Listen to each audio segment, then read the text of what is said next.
Oke, terima kasih loh dia banyak. Nah, selanjutnya di sini Ibu mau menjelaskan tentang kedaulatan dan sistem pemerintahan di Indonesia. Nah, yang pertama, pengertian kedaulatan itu sendiri yaitu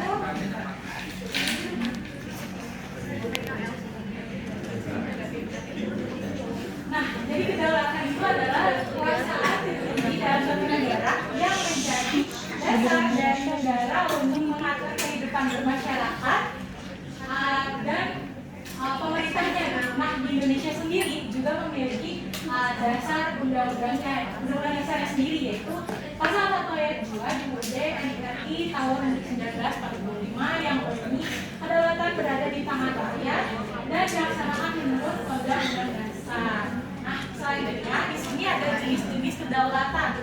Yang pertama ada kedaulatan sebelah dalam di mana kekuasaan negara ini mengatur seluruh rakyat, lembaga dan wilayah negara tanpa campur tangan dari pihak lain nih.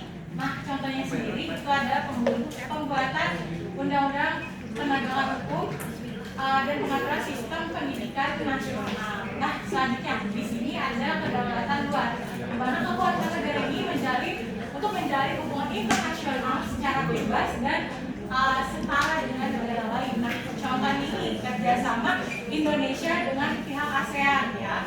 Terus selanjutnya ada perjanjian internasional antara negara Indonesia dengan negara lain.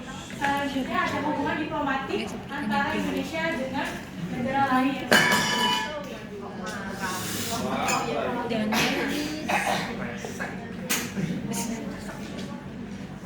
Oke, selanjutnya di sini ada di sini ada teori kedaulatan. Di sini ada 4. Yang pertama teori kedaulatan Tuhan, teori kedaulatan negara, teori kedaulatan hukum, dan teori kedaulatan rakyat. Selanjutnya di sini ada kedaulatan rakyat di Indonesia. Nah, jadi setelah amandemen UUD 1945, di sini ada satu amandemen yaitu MPR menganggap sebagai pelaksanaan sepenuhnya kedaulatan rakyat. Nah, goyang-goyang ke teman kan gemeter. Itu kedaulatan rakyat dilaksanakan melalui berbagai lembaga negara sesuai kewenangannya masing-masing yang diatur Tapi nanti kalau nggak ada yang jawab ya. Nah, selanjutnya Pertanyaan gue gampang. Oke, selanjutnya di sini ada sistem pemerintahan di Indonesia, yaitu ciri-cirinya yang pertama presiden sebagai kepala negara, selanjutnya presiden dipilih langsung oleh rakyat, terus selanjutnya masa jabatan presiden tetap selama 5 tahun, terus menteri bertanggung jawab kepada presiden, dan terakhir presiden tidak dapat membubarkan DPR. Oke, kita langsung aja kayak ternyata ini banyak materinya. Kita akan disediakan untuk pergi selanjutnya ke depan gitu. Nah, sebelum itu Ibu akan memberikan tugas. Jadi ada tugas kelompok yang dibagi menjadi 4 kelompok. Di sini Ibu minta tolong kepada teman-teman untuk membuat kelompok.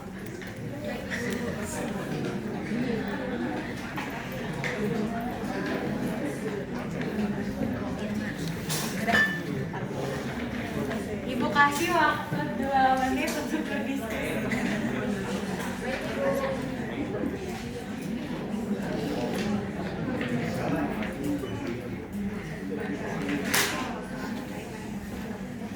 Apakah sudah bisa dijawab oleh kelompok 1? Boleh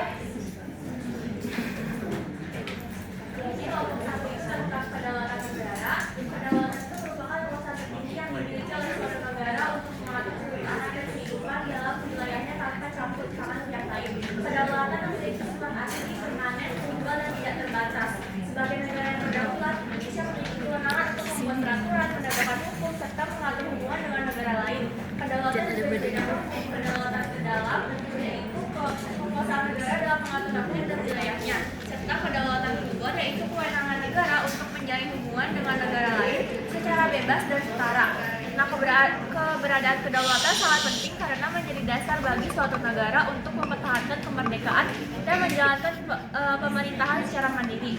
Nah, soal yang pertama itu, mengapa kedaulatan disebut sebagai kekuasaan tertinggi dalam suatu negara? Jawabannya menurut kelompok kami, karena tidak ada kekuasaan lain yang lebih tinggi dari negara dalam mengatur rakyat dan wilayahnya. Oke, bagus nih Risti. Boleh nih tepuk tangan semuanya. Selanjutnya untuk kelompok 2, silakan untuk menjawab pertanyaan dan jawabannya. Baik, Ibu, saya izin menjawab. Kelompok 2 itu membahas tentang teori kedaulatan dan kedaulatan rakyat di Indonesia. Langsung saja ke pertanyaannya. Yang pertama itu ada pertanyaan, mengapa teori kedaulatan rakyat itu dianggap sesuai dengan sistem demokrasi di Indonesia? Nah, menurut kelompok kami, karena dalam demokrasi rakyat memiliki hak untuk menentukan pemimpin dan ikut serta dalam pengambilan keputusan negara. Lalu soal nomor 2, bagaimana cara rakyat menjalankan kedaulatannya selain melalui pemilu? Menurut kelompok kami, dengan menyampaikan pendapat, mengikuti organisasi, bermusyawarah, dan berpartisipasi dalam kehidupan bermasyarakat. Oke, tepuk tangan buat Laudia jawabannya. Oke, selanjutnya ke kelompok 3, dipersilakan. Oke, Malina, silakan. Untuk kelompok 3, temanya itu sistem pemerintahan Indonesia. Pertanyaannya yang pertama, apa kelebihan sistem presidensial dibandingkan sistem parlementer dalam menjaga stabilitas pemerintahan? Jawaban kelompok kami, masa jabatan presiden sudah ditentukan sehingga pemerintahan lebih stabil dan tidak mudah jatuh karena pergantian dukungan politik. Lalu yang kedua pertanyaannya, mengapa presiden dibantu oleh menteri dalam menjalankan pemerintah? Jawaban kelompok kami, karena tugas pemerintahan sangat luas sehingga diperlukan pembagian tugas sesuai bidang masing-masing kementerian. Dan yang terakhir, yang ketiga, soalnya bagaimana sistem presidensial membantu mewujudkan prinsip demokrasi di Indonesia. Menurut kelompok kami, presiden dipilih langsung oleh rakyat sehingga memperoleh legitimasi dari rakyat dan bertanggung jawab menjalankan pemerintahan sesuai konstitusi. Oke, terima kasih atas jawabannya. Boleh tepuk tangan semuanya. Oke, yang terakhir boleh kelompok. Saya dulu kelompok 4. Jadi kelompok 4 itu membahas tentang lembaga negara dan hubungan antar lembaga negara. Yang pertama, pertanyaannya, mengapa diperlukan pembagian kekuasaan di antara lembaga-lembaga negara? Jadi menurut kelompok kami, untuk mencegah terjadinya penyalahgunaan kekuasaan serta menciptakan pemerintahan yang lebih demokratis. Yang kedua, bagaimana prinsip check and balance dapat mencegah pemisahan kekuasaan? Jadi jawabannya adalah karena setiap lembaga dapat mengawasi dan mengimbangi kewenangan lembaga lainnya. Yang terakhir, pertanyaannya, apa dampak jika salah satu lembaga negara memiliki kekuasaan yang terlalu besar dibanding lembaga lainnya? Kelompok kami mengatakan bahwa dapat terjadinya penyalahgunaan wewenang dan kurangnya keseimbangan dalam sistem pemerintahan. Oke, terima kasih Anita.